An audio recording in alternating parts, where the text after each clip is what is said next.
tell you, my bracket Yep. blown up. I mean, I can't, and I got to believe most everybody's bracket was blown up. I mean, Yep. who would have picked some of those crazy games? I mean, you always expect one or two, you know, 12 seed teams to kind of mess with your bracket. But I mean, just go down the list. I mean, team after team just was upset. Yep. Turned it upside down. It was bad news. I got one team left, and that's Florida in my bracket. Really?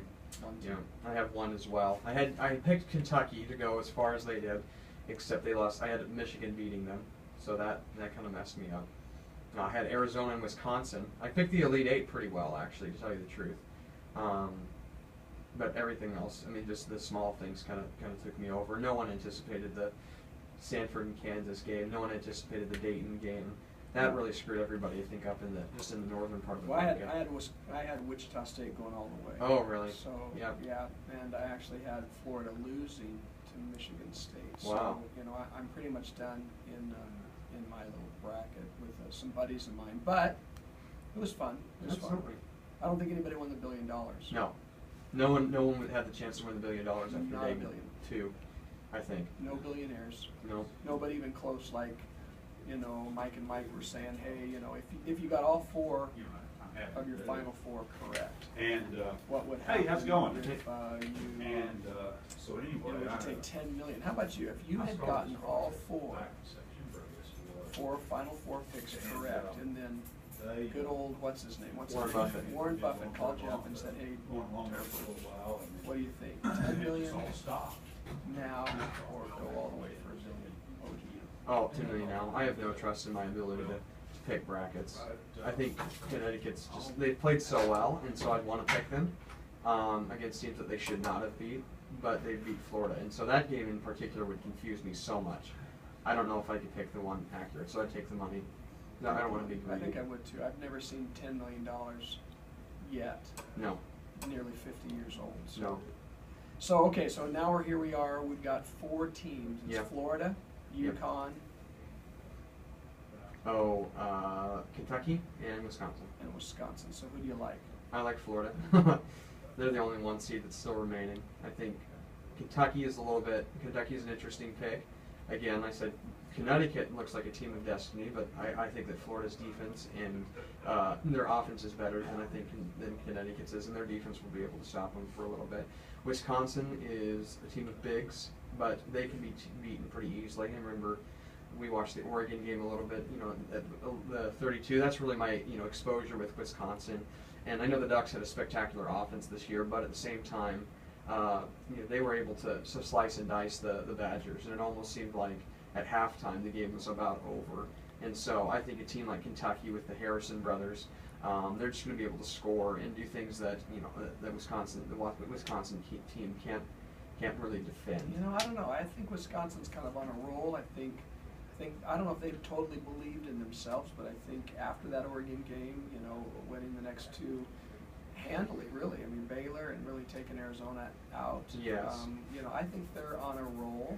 And yeah, Kansas, you know, has got the athletes, but I don't know that I think maturity wins out this time in that game. And then I just think you got to go with basically an upset. And so I think it's going to be Florida versus Wisconsin. Okay. And I think in this year of upsets, you got to ride that wave, baby. Okay. I'm thinking Wisconsin over Florida, 73-59. Interesting.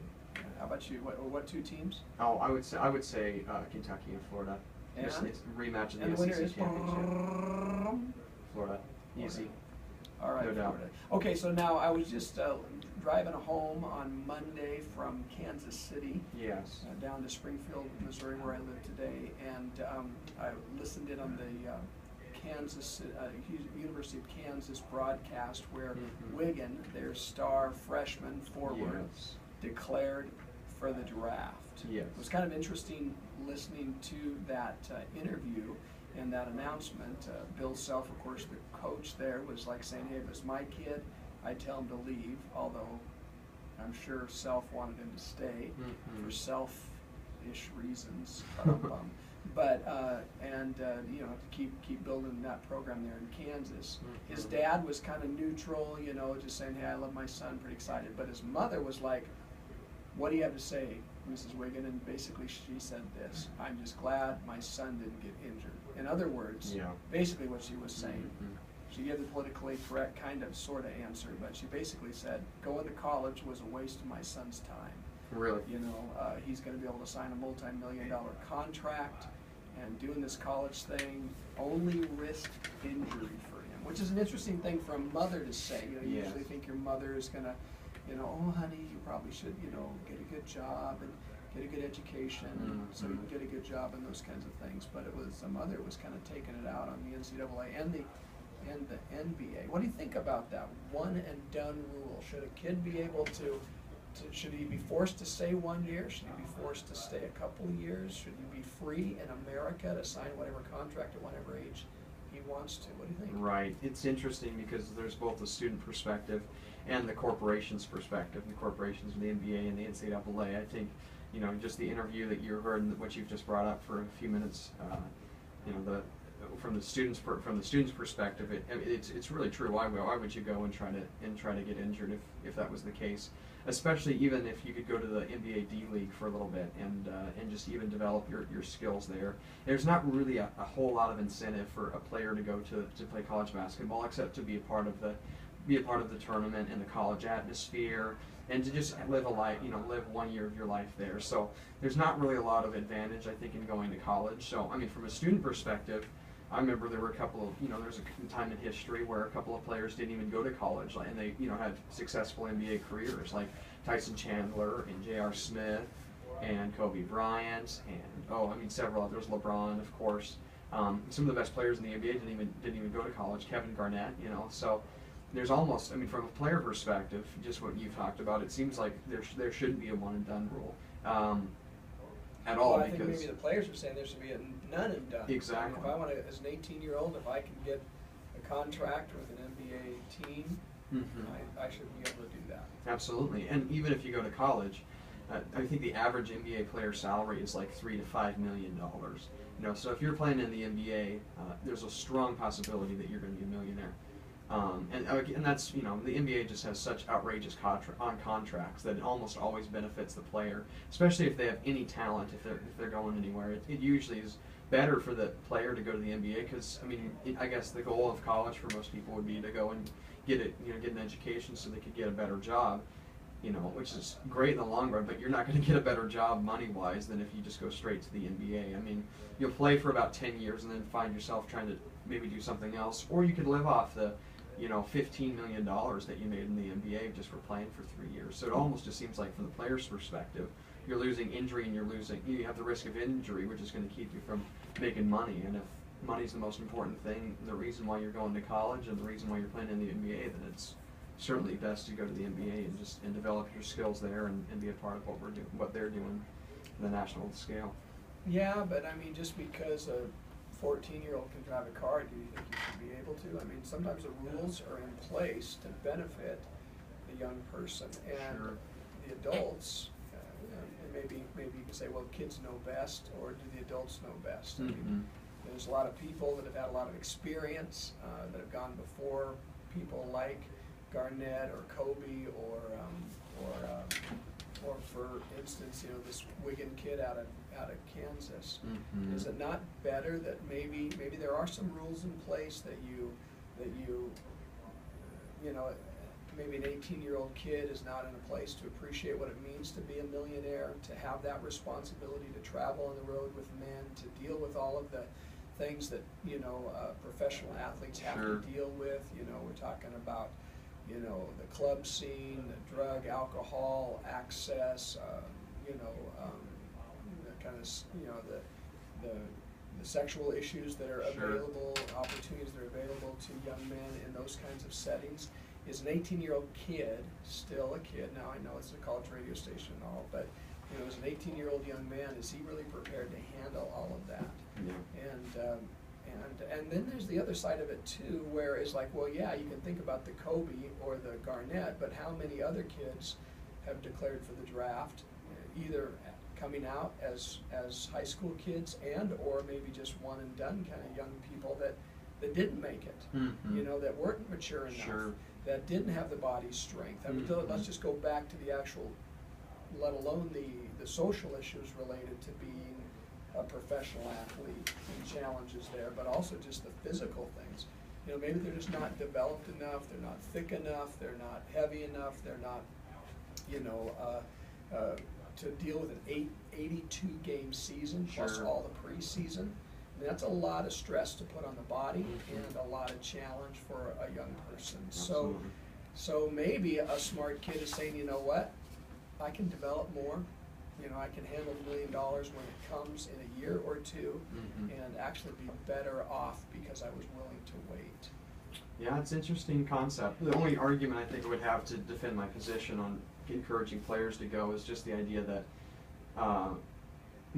most of the time, I think if you're as popular as Andrew Wiggins is, I mean, I think people, you know, college basketball fans are pretty aware about who he is, and I'm sure, you know, Jabari Parker and a few others. Their names are big enough that they're probably, you know, and we know all the time about just you know, college football players and college basketball players doing all the nightclub stuff after even in college. I think things like that, their name carries far enough that their names are still available, and they're still, like, I mean, Johnny Manziel is a name that just comes to mind off the top of your head.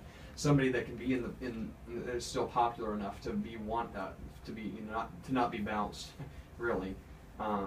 There's still all of those temptations, I think, in the college scene. Maybe not as much because, again, they have the freedom to operate. But I mean, if I think if a college, you know, player wants to, you know, participate in all of those things, they certainly have the opportunity to do those things. Of course, I don't know, you know, enough about the nightclub scene in Kansas for Andrew Wiggins, but at the same time, and I mean, I'm sure if he went to, you know, play in Miami, I'm sure that would be, you know, the temptation would be certainly greater than it would be just in Kansas. But I think just in the long run, it would be, they're still going to face similar temptations.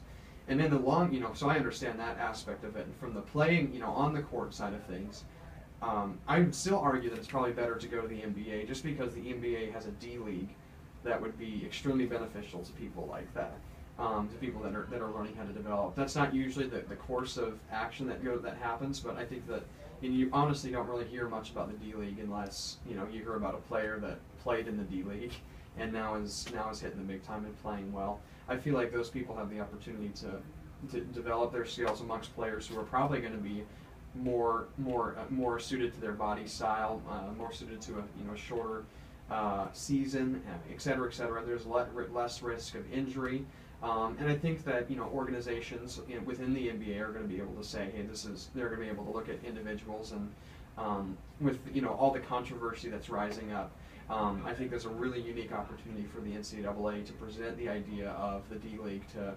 individuals more and more. If they're interested in doing so. I don't know. Really? I think I go back to, I am an American. I think everybody ought to live free and have choices to do what they will. But I'm also a capitalist.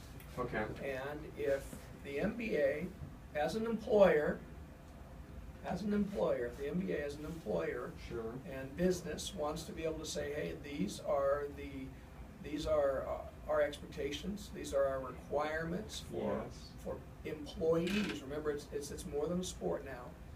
This is the requirements for our employees. They ought to be able to set whatever rules they want. I mean, you know, I work in a building where you can only wear jeans on Friday. Okay. You know? So that's their rule. So if I want to wear jeans on Monday, Tuesday, Wednesday, or Thursday, you know, I can find another job probably. Sure. Now, if the NBA says, hey, we only want 21-year-olds in our league, because this is a professional, you know, this is a league of adults, you know, or 18 or 22, they should be able to set the rules as they will. And I, for one, as a capitalist American father, would like to see the NBA set the rules a little bit higher. Okay. Say 20 years old, and you know, if you want to sit around and play basketball between high school and your NBA career, you don't have to go to college. You know, the one and done thing. I don't even think it should be tied to college, but I think at the end